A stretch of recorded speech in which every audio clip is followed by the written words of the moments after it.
Welcome to the Bible in 1 Year with Melissa Sykes. Today is March 24th. An Israelite man named Achan acts by sight rather than by faith and takes some of the forbidden plunder. The costs are high. Israel suffers defeat, 36 other families suffer loss, and Achan and his family die under the judgment of God. Sin never operates in isolation, but always impacts the greater community. The Gibeonites present themselves as being from a distant land and flatter Joshua and Israel with a Rahab-like confession. We have heard of the might of the Lord your God and all he did in Egypt. Joshua chapter 9, verse 9.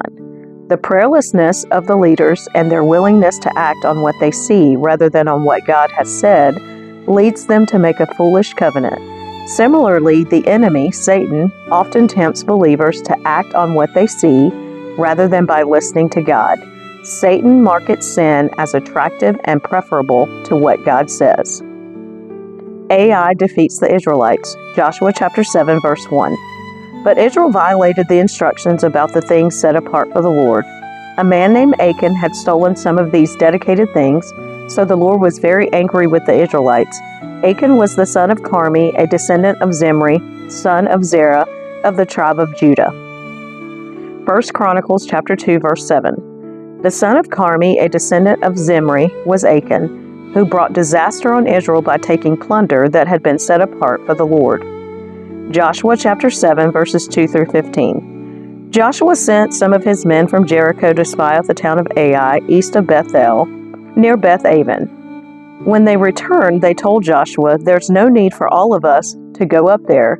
It won't take more than 2,000 or 3,000 men to attack Ai. Since there are so few of them, don't make all of our people struggle to go up there." So approximately 3,000 warriors were sent, but they were soundly defeated. The men of Ai chased the Israelites from the town gate as far as the quarries, and they killed about 36 who were retreating down the slope. The Israelites were paralyzed with fear at this turn of events, and their courage melted away.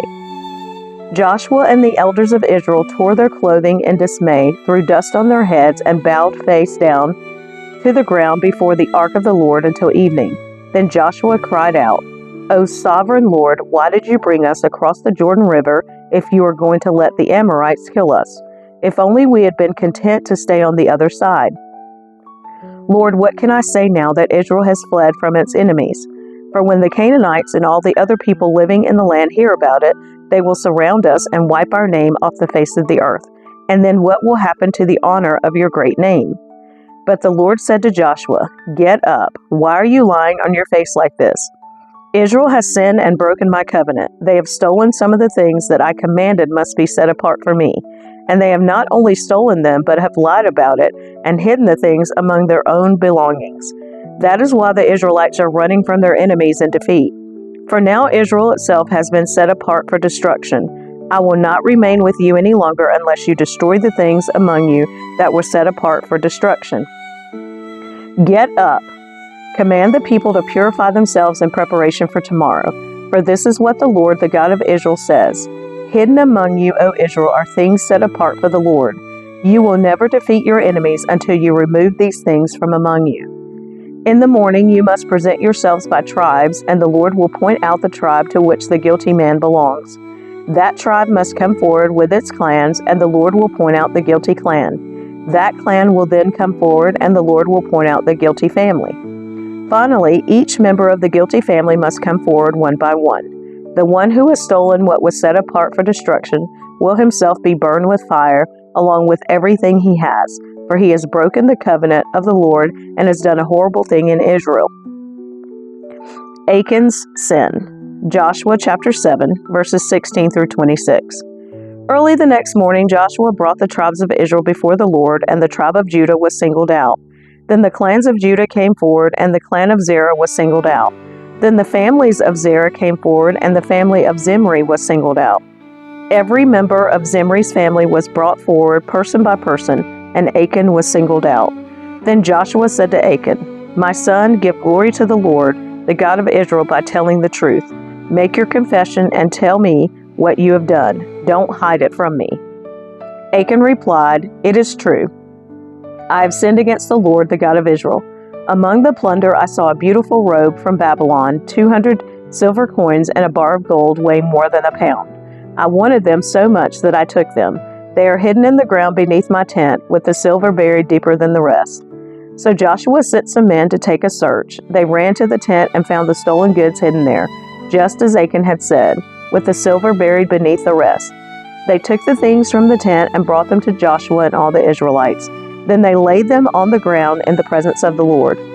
Then Joshua and all the Israelites took Achan, the silver, the robe, the bar of gold, his sons, daughters, cattle, donkeys, sheep, goats, tent, and everything he had, and they brought them to the valley of Achor. Then Joshua said to Achan, "Why have you brought trouble on us? The Lord will now bring trouble on you." And all the Israelites stoned Achan and his family and burned their bodies. They piled a great heap of stones over Achan, which remains to this day. That is why the place has been called the Valley of Trouble ever since.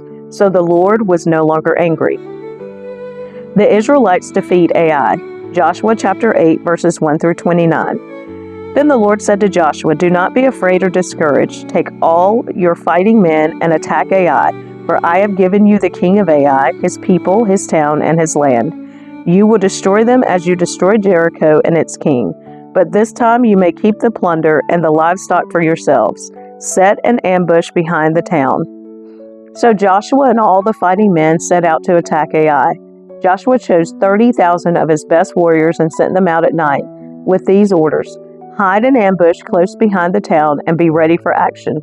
When our main army attacks, the men of Ai will come out to fight as they did before, and we will run away from them. We will let them chase us until we have drawn them away from the town. For they will say, 'The Israelites are running away from us as they did before.' Then while we are running from them, you will jump up from your ambush and take possession of the town, for the Lord your God will give it to you. Set the town on fire as the Lord has commanded. You have your orders." So they left and went to the place of ambush between Bethel and the west side of Ai. But Joshua remained among the people in the camp that night. Early the next morning, Joshua roused his men and started toward Ai, accompanied by the elders of Israel. All the fighting men who were with Joshua marched in front of the town and camped on the north side of Ai, with a valley between them and the town. That night Joshua sent about 5,000 men to lie in ambush between Bethel and Ai on the west side of the town. So they stationed the main army north of the town and the ambush west of the town. Joshua himself spent that night in the valley. When the king of Ai saw the Israelites across the valley, he and all his army hurried out early in the morning and attacked the Israelites at a place overlooking the Jordan Valley. But he didn't realize there was an ambush behind the town. Joshua and the Israelite army fled toward the wilderness as though they were badly beaten. Then all the men in the town were called out to chase after them. In this way, they were lured away from the town. There was not a man left in Ai or Bethel who did not chase after the Israelites, and the town was left wide open. Then the Lord said to Joshua, "Point the spear in your hand toward Ai, for I will hand the town over to you." Joshua did as he was commanded. As soon as Joshua gave the signal, all the men in ambush jumped up from their position and poured into the town. They quickly captured it and set it on fire. When the men of Ai looked behind them, smoke from the town was filling the sky, and they had nowhere to go. For the Israelites who had fled in the direction of the wilderness now turned on their pursuers. When Joshua and all the other Israelites saw that the ambush had succeeded and that smoke was rising from the town, they turned and attacked the men of Ai. Meanwhile, the Israelites who were inside the town came out and attacked the enemy from the rear. So the men of Ai were caught in the middle, with Israelite fighters on both sides.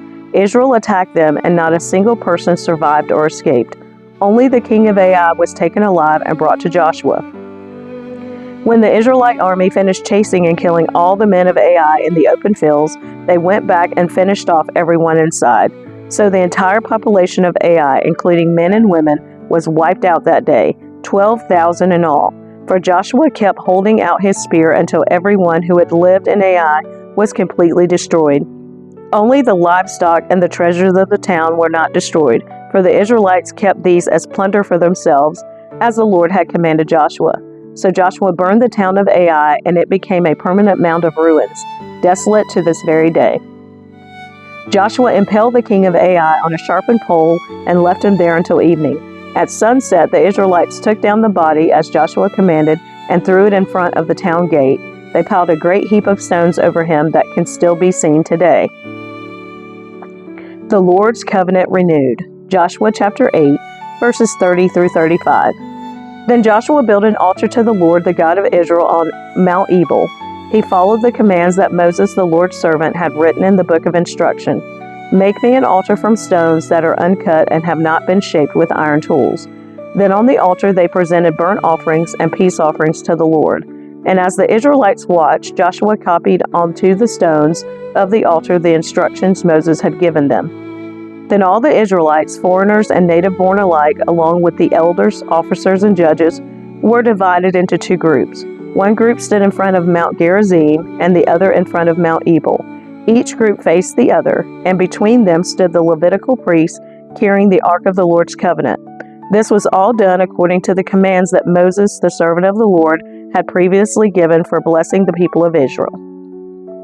Joshua then read to them all the blessings and curses Moses had written in the book of instruction. Every word of every command that Moses had ever given was read to the entire assembly of Israel, including the women and children and the foreigners who lived among them. The Gibeonites deceive Israel. Joshua chapter 9, verses 1 through 27. Now all the kings west of the Jordan River heard about what had happened. These were the kings of the Hittites, Amorites, Canaanites, Perizzites, Hivites, and Jebusites, who lived in the hill country in the western foothills and along the coast of the Mediterranean Sea, as far north as the Lebanon mountains. These kings combined their armies to fight as one against Joshua and the Israelites. But when the people of Gibeon heard what Joshua had done to Jericho and Ai, they resorted to deception to save themselves. They sent ambassadors to Joshua, loading their donkeys with weathered saddlebags and old patched wineskins. They put on worn-out patched sandals and ragged clothes, and the bread they took with them was dry and moldy. When they arrived at the camp of Israel at Gilgal, they told Joshua and the men of Israel, "We have come from a distant land to ask you to make a peace treaty with us." The Israelites replied to these Hivites, "How do we know you don't live nearby? For if you do, we cannot make a treaty with you." They replied, "We are your servants." "But who are you?" Joshua demanded. "Where do you come from?" They answered, "Your servants have come from a very distant country. We have heard of the might of the Lord your God and of all he did in Egypt. We have also heard what he did to the two Amorite kings east of the Jordan River, King Sihon of Heshbon and King Og of Bashan, who lived in Ashtaroth. So our elders and all our people instructed us, take supplies for a long journey, go meet with the people of Israel and tell them, 'We are your servants, please make a treaty with us.' This bread was hot from the ovens when we left our homes, but now as you can see it is dry and moldy. These wineskins were new when we filled them, but now they are old and split open, and our clothing and sandals are worn out from our very long journey." So the Israelites examined their food, but they did not consult the Lord. Then Joshua made a peace treaty with them and guaranteed their safety, and the leaders of the community ratified their agreement with a binding oath. 3 days after making the treaty, they learned that these people actually lived nearby. The Israelites set out at once to investigate and reached their towns in 3 days. The names of these towns were Gibeon, Kephirah, Beeroth, and Kiriath Jearim. But the Israelites did not attack the towns, for the Israelite leaders had made a vow to them in the name of the Lord, the God of Israel. The people of Israel grumbled against their leaders because of the treaty, but the leaders replied, "Since we have sworn an oath in the presence of the Lord, the God of Israel, we cannot touch them. This is what we must do. We must let them live, for divine anger would come upon us if we broke our oath. Let them live." So they made them woodcutters and water carriers for the entire community as the Israelite leaders directed. Joshua called together the Gibeonites and said, "Why did you lie to us? Why did you say that you live in a distant land when you live right here among us?